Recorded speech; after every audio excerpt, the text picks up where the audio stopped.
नमस्कार मित्रांनो, मी गणेश मानकर इग्नाइट अकॅडमीच्या या प्लॅटफॉर्मवर मी तुम्हा सर्वांचे स्वागत करतो।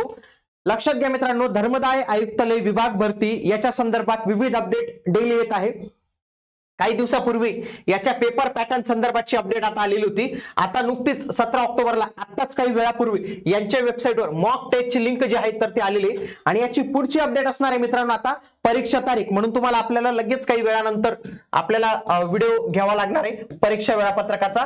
ती पण अपडेट बाकी आहे, मे बी वेबसाईटवर अपलोड करायचं काम चालू असेल, कारण की अर्जांची संख्या त्यांना आता कळलेली आहे। तर येणाऱ्या कालावधीत लगेच आपल्याला परीक्षेचं वेळापत्रक जे आहे तर ते जाहीर होणार आहे, म्हणजे दिवाळीच्या आधी आपल्याला मे बी हे परीक्षा वेळापत्रक कळूनच जाणार आहे।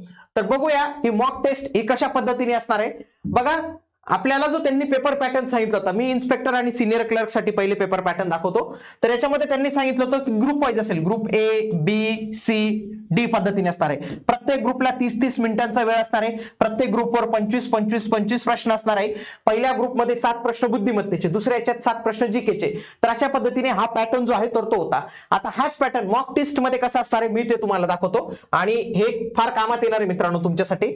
अशा पद्धतीने पेज ओपन होईल, इथं तुमचा काही लॉगिन आयडी पासवर्ड वगैरे असेल टाकावा लागेल। साइन इन म्हणायचं, साइन इन केल्यानंतर तुमचं अशा पद्धतीने पेज ओपन होणार आहे। इथं सगळ्या काही गोष्टी ज्या आहेत तर ते इथं दिलेल्या आहेत मित्रांनो त्यांनी। आता पुढे मी पुन्हा नेक्स्ट वर क्लिक करतो।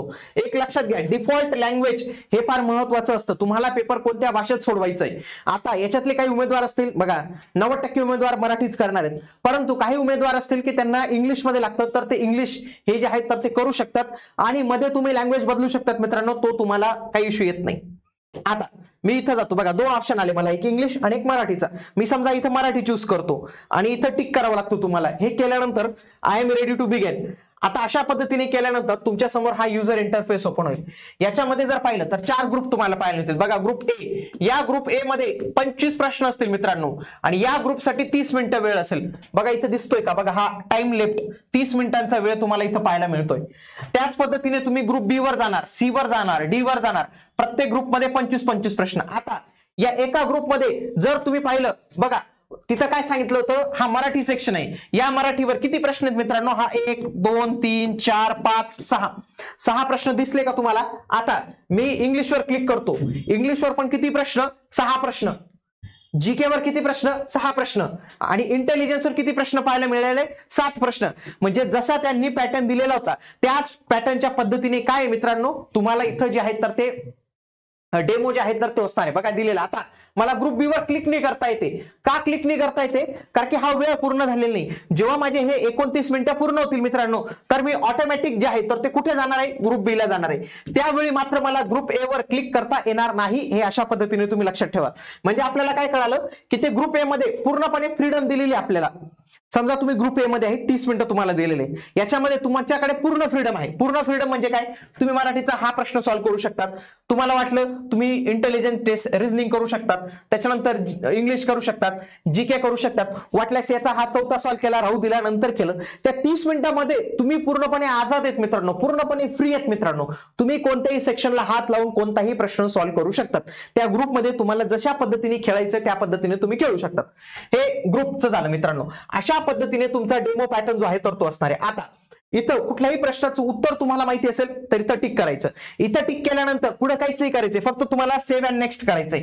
आता तुम्ही सेव्ह अँड नेक्स्ट जेव्हा करतात तर तुम्हाला इथे दिसेल हे ग्रीन झालेले आहे, ग्रीन झाले म्हणजे तुमचं उत्तर बरोबर आहे असं नाही, तुम्ही उत्तरावर टिक केलेले आणि ती टिक त्यांच्या सिस्टीम मध्ये सेव्ह झालेली आहे।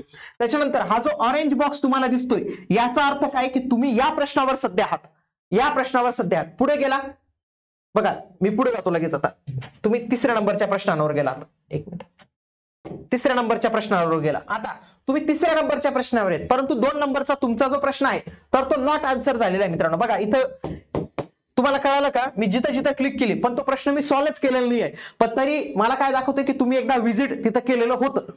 आता त्याच्यानंतर इथं मार्क अँड रिव्ह्यूच आहे, म्हणजे एखादा प्रश्न की त्याचं उत्तर तुम्हाला नंतर माहिती आहे की हे येऊ शकतं, कारण वाटतं तुम्हाला या 30 मिनिटात मी नंतर आणखी एकदा याच्याकडे येतो, एकदा चेक करतो, तर तुम्ही mark for review and next अशा पद्धतीने करू शकतात। बघा हे असं आलं तर हे अशा पद्धतीने हे लगेच तुमचा तो व्हायलेट कलर मध्ये झाला, तर हे अशा पद्धतीने आहे मित्रांनो। आता एखादा म्हणेल की सर माझ्याकडनं इंग्लिश चूज केली गेली, मला लँग्वेज बदलता येईल का, बघा इथं ऑप्शन आहे, बघा व्ह्यू इन मराठी और इंग्लिश। फक्त काय होईल, डिफॉल्ट लँग्वेज मुळे काय होतं प्रश्न जेव्हा तुम्ही पुढचा नेक्स्ट वर जातात तर तो ऑटोमॅटिकली त्या भाषेत येतो. फॉर एक्झाम्पल मी हा इंग्लिशमध्ये केला, पण मी पुढचा जर केला ना तर तो मला दुसऱ्या भाषेत जो आहे तर तो बघायला मिळेल. मित्रांनो बघा, व्ह्यू इन इंग्लिश आणि मराठी, तुमच्याकडे इथं दोन्ही पर्याय आहेत म्हणून डोंट वरी. फक्त इंग्लिश आणि मराठी हे दोन्ही त्यांच्या रिस्पेक्टिव्ह लँग्वेजमध्ये असतील. बाकी जीके आणि इंटेलिजंट टेस्ट तुम्हाला इंग्लिश आणि मराठी अशा दोन्ही भाषेत जे आहे तर ते बघायला मिळणार आहे. मित्रांनो अशा पद्धतीने हा डेमो पेपर असणार आहे. वरती हे याचं नाव, त्याच्यानंतर हे, म्हणजे तुम्ही जर पाहिलं ना तर त्यांचे डेली अपडेट्स येते. मित्रांनो तुम्ही पाहिलं असेल डेली आपल्याकडे व्हिडिओ जे आहेत तर ते चालू आहेत. आता पुढचं जे त्यांचं अपडेट येणार आहे मित्रांनो तर ते परीक्षा वेळापत्रकासंदर्भात येणार आहे. एक्झाम डेट्स ते जे आहेत तर ते लवकरच जाहीर करतील. मे बी आजच ते एक्झाम डेट जे आहेत तर ते जाहीर करू शकतात. मित्रांनो आजचा जो आहे तर तो शनिवार आहे, कारण की रविवार नंतर आता ते डायरेक्ट शुक्रवारी येतील, किंवा काहींनी ऑलरेडी सुट्टी टाकली असेल तर पूर्ण हप्ता येत नाही, मग डायरेक्ट आपल्याला तो दिवाळी नंतरचा जो सोमवार असेल नवीन तर त्याचीच वाट पाहायला लागू शकते. पण मोस्ट प्रोबेबली आजच यांची एक्झाम डेट जी आहे तर ती येऊ शकते. बाकी नाही आली तर ती नंतर येईल. मित्रांनो तर अशा पद्धतीने, आणि या धर्मादाय आयुक्तालयाची आपली बॅच आहे मित्रांनो तर रेकॉर्डेड पद्धतीची बॅच आहे तर ते तुम्ही जॉईन करू शकतात. आणि सध्या दिवाळी निमित्त सर्व कोर्सेसवर आपल्या 20% ऑफ चालू आहे, म्हणून तुम्ही ज्या कोर्सेससाठी तयारी करत असाल तर त्याची बॅच तुम्ही नक्कीच जे आहे तर ते जॉईन करू शकतात. सोबतच धर्मादाय आयुक्तालयामध्ये निरीक्षक ते सहाय्यक धर्मादाय आयुक्त याचं देखील प्रमोशन होतं, म्हणून त्या डिपार्टमेंटला तुम्ही कमी समजू नका. खूप चांगली जी आहे तर ती संधी इथं आहे. मित्रांनो त्यासोबतच हा जो परीक्षेचा पॅटर्न आहे ग्रुप वाईजचा तो मी डिटेलमध्ये एक्सप्लेन केलाय, तो तुम्ही पाहू शकतात. परीक्षेचं एक्सपेक्टेड डेट जे आहे तर ती मी इथं सांगितलेले. या सगळ्या काही गोष्टी इथं उपलब्ध आहेत मित्रांनो, त्या तुम्ही सर्व बघू शकतात. भेटूया आता आपण पुढील व्हिडिओमध्ये. तोपर्यंत जय हिंद, जय महाराष्ट्र, धन्यवाद.